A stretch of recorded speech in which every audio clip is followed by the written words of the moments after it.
தடைகளை தாண்டி வளர்ச்சியை நோக்கி 2024-25 ஆண்டிற்கான தமிழ்நாடு அரசின் நிதிநிலை அறிக்கை. சென்னை மெட்ரோ ரயில் 2ஆம் கட்ட திட்டத்திற்காக 12,000 கோடி ஒதுக்கீடு.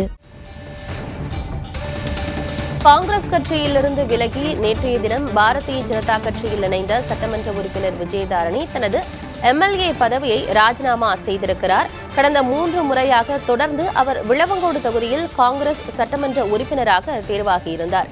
இந்நிலையில் தனது பதவியை அவர் ராஜினாமா செய்திருக்கிறார். அண்மை செய்தியாக பார்க்கிறோம். தனது பதவியை ராஜினாமா செய்வதாக கூறி சட்டப்பேரவைத் தலைவருக்கு அவர் கடிதம் மூலமாக தெரிவித்திருக்கிறார்.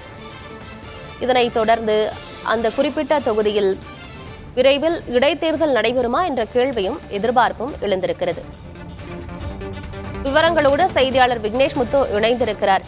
விக்னேஷ் முத்து, காங்கிரஸ் கட்சியிலிருந்து பாரதிய ஜனதா கட்சிக்கு மாறிய விஜயதாரணி அவர்கள் எம்எல்ஏ பதவியை ராஜினாமா செஞ்சிருக்கிறாங்க. கூடுதல் விவரம் என்ன? இந்த குறிப்பிட்ட அந்த சட்டமன்ற தொகுதியில இடைத்தேர்தல் கூடிய விரைவில் நடக்கும் அப்படின்னு எதிர்பார்க்கலாமா?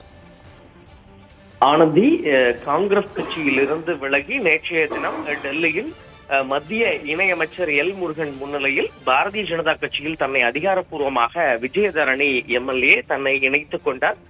தொடர்ச்சியாக அவர் காங்கிரஸ் கட்சியிலிருந்து நீக்கப்பட்டார். அவர் மீது கட்சி தாவல் சிறை சட்டத்தின் மூலம் எம்எல்ஏ பதவியை உடனடியாக ரத்து செய்ய கோரி காங்கிரஸ் கட்சி சார்பில் சபாநாயகர் அப்பாவுக்கு நேரடியாக பரிந்துரை செய்யப்பட்டு கடிதம் என்பது வழங்கப்பட்டது. இந்த நிலையில்தான் விஜயதாரணி தன்னுடைய அந்த எம்எல்ஏ பதவியை ராஜினாமா செய்வதாக நேற்று மாலையே இது தொடர்பாக சபாநாயகருக்கு ஒரு கடிதம் எழுதியிருக்கிறார். இந்த கடிதத்தை தன்னுடைய அதிகாரப்பூர்வ எக்ஸ் வலைத்தள பக்கத்தில் பதிவிட்டிருக்கிறார். அதில் என்னுடைய சொந்த இது காரணமாக தன்னுடைய எம்எல்ஏ பதவியை ராஜினாமா செய்வதாக குறிப்பிட்டிருக்கிறார்.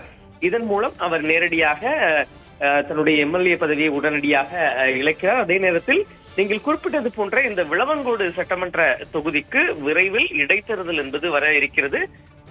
2024 நாடாளுமன்ற தேர்தலுக்கான அறிவிப்பு அடுத்த மாதம், அதாவது மார்ச் 2வது வாரத்தில் வெளியாகும் பொழுது அதனுடன் சேர்த்து இந்த விளவங்கோடு உள்ளிட்ட தமிழகத்தில் அந்த காலியாக இருக்கக்கூடிய அந்த 2 சட்டமன்ற தொகுதிகளுக்கான அந்த தேர்தல் தேதி என்பது அறிவிக்கப்படும் என எதிர்பார்க்கப்படுகிறது.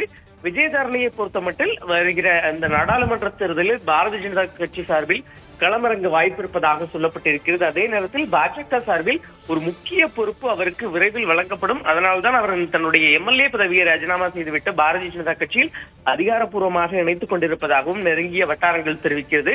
ஒட்டுமொத்தமாக பார்க்கும் பொழுது கட்சி தாவல் தடை சட்டத்தின் மீது நடவடிக்கை எடுவதற்கு முன்னதாகவே விஜயதாரணி தன்னுடைய எம்எல்ஏ பதவியை தற்பொழுது ராஜினாமா அதிகாரப்பூர்வமாக செய்திருக்கிறார். ஆனந்தி, தகவல்களுக்கு நன்றி விக்னேஷ் முத்து. தடைகளை தாண்டி வளர்ச்சியை நோக்கி 2024-25 ஆண்டிற்கான தமிழ்நாடு அரசின் நிதிநிலை அறிக்கை. சென்னை மெட்ரோ ரயில் 2ஆம் கட்ட திட்டத்திற்காக 12,000 கோடி ஒதுக்கீடு.